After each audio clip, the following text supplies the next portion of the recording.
Bem, a gente não conhece, né, a íntegra do depoimento, a gente sabe o que está circulando a respeito desse depoimento. Bom, ambos confirmam aquilo que o conjunto das evidências apontavam, né? Quase que provas indiciárias, né? A gente não tinha confirmação da reunião, mas tudo que se sabia e tudo que veio a público nos permitia deduzir que aquela coisa tinha acontecido. E agora, pelo depoimento desses dois ex-comandantes, pelo que se sabe, sim, aconteceram. É, Quem duvidava disso? Vamos lembrar da reunião de 5 de julho. Na reunião de 5 de julho, o Paulo Sérgio Nogueira, ministro da Defesa, diz que está em contato permanente com os comandantes das Forças Armadas para tratar do quê, Fabiola? De eleições. Então vamos lá. O ministro da Defesa, em contato permanente, diz ele, com os militares para tratar de eleições. E esse ministro da Defesa tem lá, a Defesa tem representantes militares na tal da, tinha na Comissão de Transparência, e o Bolsonaro diz: nós temos que dizer que, na verdade, o sistema é frágil e é uma reunião em que eles estão combinando uma forma de intervir no processo, antes ainda da realização de eleições.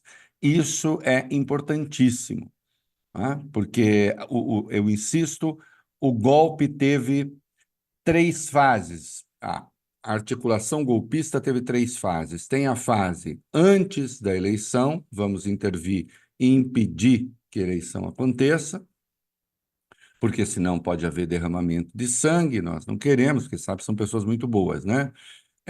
O golpe posterior à eleição, então, quando já se sabia que o Lula era o vitorioso, né? E há evidências de que depois mesmo da posse do Lula, havia um esquema para financiar aquela zorra que se viu no dia 8. Se não aquela que se viu no dia 8, uma zorra qualquer, uma bagunça qualquer, que pudesse resultar numa decretação de GLO e, portanto, Lula perdendo autonomia de governo. Então, isso é absolutamente inequívoco, né? E quanto ao Freire Gomes, isso não sou o único jornalista que tem fontes entre os militares, e acho que nesse ponto os progressistas, as esquerdas, precisam fazer um juízo muito ponderado do que se deu. Preste atenção que a gente tem que conviver com realidades complexas aqui, né? Que havia nas Forças Armadas, ainda que eu ache absolutamente injusto, injustificável, inaceitável mesmo, que havia um clima, uma indisposição contra o Lula, isso é inegável, né? Primeiro que o Bolsonaro conseguiu ali, de algum modo, inocular um certo espírito de corpo e dizer esse governo, afinal de contas, também é um governo de militares, o que é uma aberração, né? Porque isso não pode ser, nunca poderá ser de novo, ter essa tentação, né? Como uma área em que o lavajatismo entrou para valer e seduziu consciências foi a área militar. É bom que a gente saiba disso, né?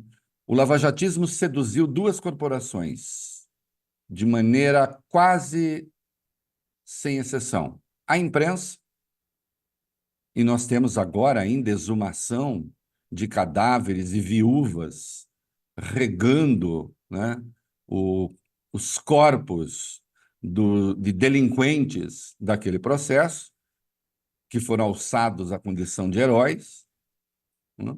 Então, na corporação da imprensa, houve esse lavajatismo ensandecido, né? E também entre os militares. E, portanto, havia aquele negócio de que a volta do governo Lula significará a volta da corrupção e não sei o quê.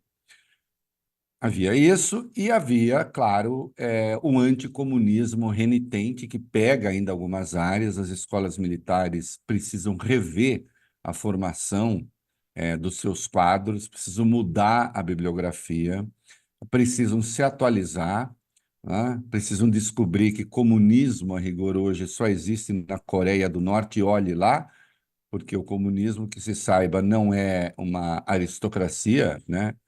Com poder hereditário, e ali na Coreia do Norte então nem aquilo exatamente é comunismo, é uma tirania. Comunismo não. Tem que descobrir que o comunismo acabou, né? Inclusive na China, de novo, tem um regime lá tem um regime autoritário, não tirânico, né? Na Coreia do Norte é tirânico. Mas o comunismo acabou. Então, esse clima nas Forças Armadas havia, sim, uma indisposição com a possibilidade, de o Lula, ser eleito. Agora, a perspectiva intervencionista, a perspectiva golpista propriamente, essa não era majoritária, isto é, vamos para o pau, a gente vira a mesa, né? A pressão, para tanto, houve. E havia generais que queriam, oficiais generais, que na verdade as três forças, né? E havia os que queriam. Ali, instância um pouco abaixo, né? Coronelato, muito, né? Agora, o alto comando de fato resistiu.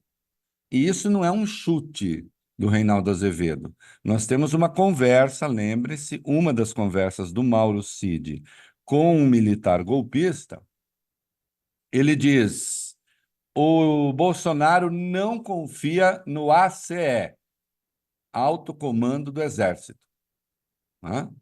O Bolsonaro não confia no Alto Comando do Exército, porque o Alto Comando do Exército não vai topar.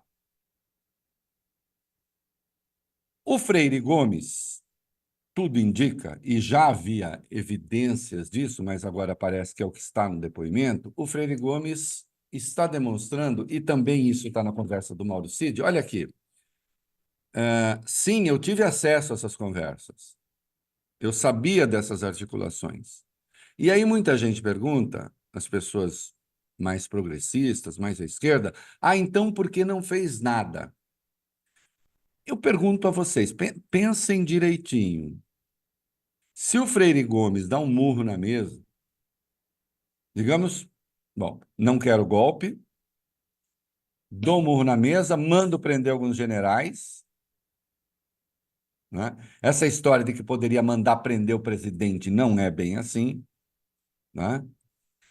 Mando prender os generais que estão envolvidos nisso, e você cria uma crise militar, ou antes da eleição, o que não seria bom, ou depois da eleição, que também não seria bom.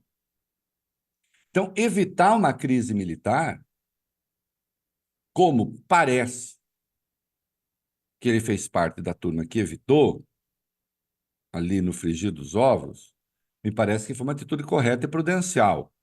Peço que considere essa hipótese. Porque quando a gente diz que aquilo que ele fez não serve, nós estamos dizendo que nós temos uma alternativa melhor. Qual seria? Prender os generais e os oficiais envolvidos nessa articulação?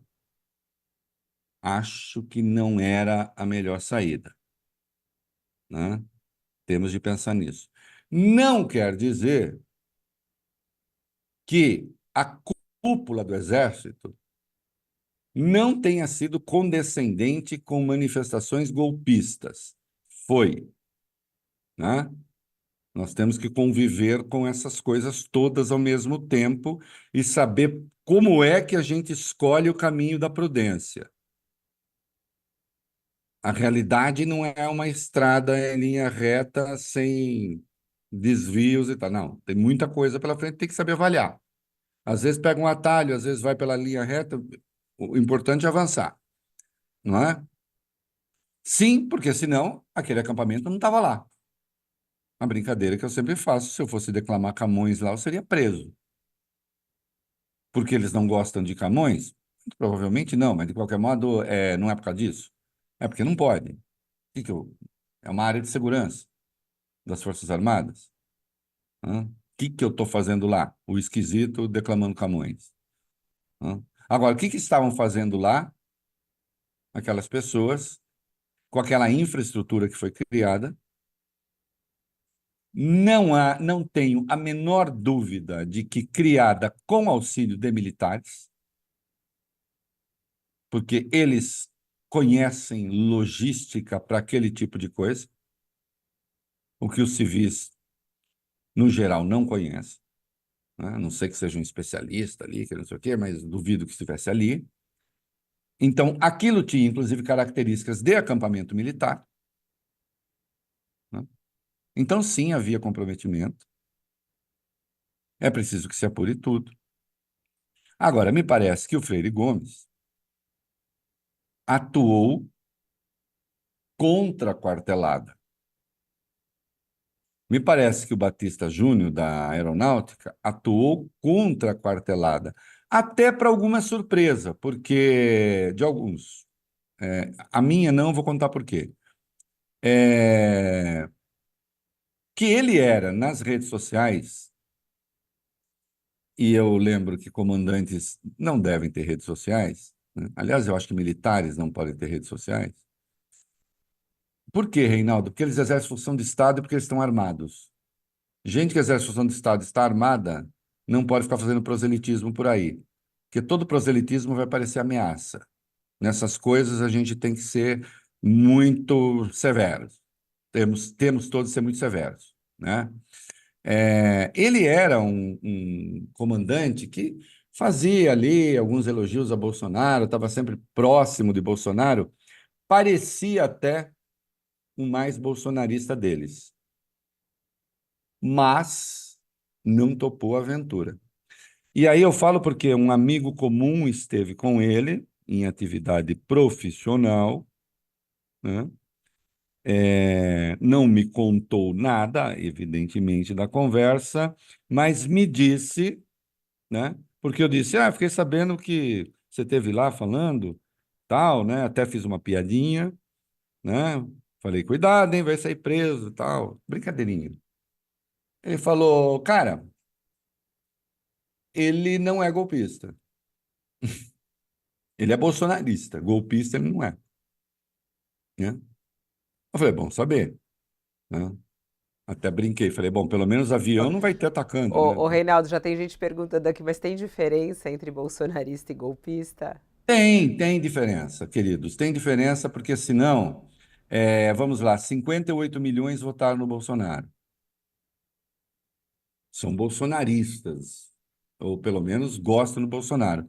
Pelo amor de Deus, a gente não pode achar que tem 58 milhões de golpistas no Brasil, nem que tem 58 milhões de fascistas, porque senão nós estamos lascados, aí não tem saída, né? Tem Diferença, né, diferença. Reinaldo? Tem gente assim, que votou no Bolsonaro, mas não é bolsonarista, né? Porque quando fala. É muito legal eu entrar nessa história, né? Porque o que, que é ser bolsonarista, né? Isso. Sair em defesa de Bolsonaro, sair em defesa das ideias dele. Entre as ideias dele está o golpismo, né? O negócio é o seguinte, eu sou bolsonarista porque eu acredito que a família está acima de tudo, porque eu acho que realmente o Brasil está sendo ameaçado por uma conspiração gay, porque eu sou contra a vacina, porque mas tudo pode ser um absurdo, né? É, mas o sujeito é contra, acho que tem bolsonarista que acha que o Lula ganhou, levou, acabou, né? O que é ser golpista? Não, Lula ganhou, não leva. Só o Bolsonaro pode ganhar a eleição. Aí sim, né? Ele era simpático ao Bolsonaro, mas golpista, bom, golpista está se vendo que não, tanto é que ele foi atacado. Ele foi uma das pessoas atacadas pelo Braga Neto, né? O Freire Gomes foi chamado de zagão ali, mas o Batista Júnior também foi atacado pelo Braga Neto, né? Só mesmo o Garnier, o almirante da Marinha, esse era considerado da turma, né? E, segundo a apuração, foi quem disse: olha, é, contem conosco, né? Contem conosco, estamos aí. Vejam, então, quando alguém perguntar uma diferença entre ser bolsonarista e bolsonarista no sentido de aderir ao Bolsonaro numa disputa eleitoral, etc., e ser golpista? Ah, esses dois dizem que sim. Ou o golpe teria acontecido. Ainda que não durasse, é muito importante sempre chamar atenção para isso. Não duraria, né? Não duraria. Um caminho muito curto para essa gente toda estar presa seria o golpe ter acontecido, que essa altura já estaria desfeito e estaria todo mundo na cadeia. Só que muita gente teria morrido. E aí, então, é melhor que não tenha morrido, né? A realidade, às vezes, incomoda pela sua complexidade. Assim como era tal a loucura daquele 8 de janeiro que se a Polícia Militar do Distrito Federal tivesse feito o seu papel, é provável que nós tivéssemos sido mortos naquele dia. Melhor ter mortos ou não ter mortos? Melhor ter mortos. Mas isso quer dizer que então a polícia não ter atuado porque estava metida numa conspiração golpista, estava, 6 coronéis presos, que estava metida numa conspiração golpista é bom, também não é bom. Nós temos que aprender a conviver com tudo isso, é difícil, né? A gente tem que ser, assim, é um pouco o que separa o mundo da criança do mundo do adulto, né? É a criança que, assim, só tem uma alternativa, que é sim, e o não é berreiro, não é? Não tem a zona cinzenta, não é? Não tem ali, tem só o é sim, é não, acabou e não sei o quê. E nós temos que conviver com essas coisas todas. Sim. Então, e agora, o Freire Gomes, é claro que o depoimento dele é um depoimento importante, e à medida, e tem uma coisa também, hein? Ele tem prestígio nas Forças Armadas, na ativa, né? À medida que ele diz isso, eu não acho que ele esteja falando por falar. Eu não acho que ele esteja falando assim, só na linha, sou eu, um, como diria o poeta, um troço guerreiro, né? Um guerreiro isolado falando essas coisas. Não, né? E há também um constrangimento muito grande nas Forças Armadas com o comportamento do Braga Neto, que veio à luz, né? Isso não é próprio lá deles, né? Podem até ter suas rusgas internas e tal. Agora, esse negócio de conversar com um militante golpista e ficar, agora o alvo é esse, vamos pegar, não poupa nem família, põe todo mundo no, né? Põe todo mundo na rede ali, pega todo mundo. Isso é muito ruim. Isso é muito ruim. Bom que tenha vindo a público e que se saiba disso, para ficar claro com quem se estava lidando, né? Não adianta, essa gente não vai, assim como tem a agenda do general Heleno ali, numa letrinha miúda, demonstrando como é que decisões da própria Polícia Federal, de juízes, seria desrespeitada, né? É a chamada, como disse um amigo meu, o chamado golpe impresso e auditável, né? Deixa tudo escritinho ali, se não impresso, pelo menos golpe manuscrito e auditável, né? É, é um despropósito, né? Um despautério. Acabou, não tem. Queridos, houve tentar o golpe de Estado. Não deu. Deu errado. Deu errado, agora tem que pagar. Aquilo que eu falo sempre: se tivesse dado certo, nós pagaríamos, os democratas. Deu errado.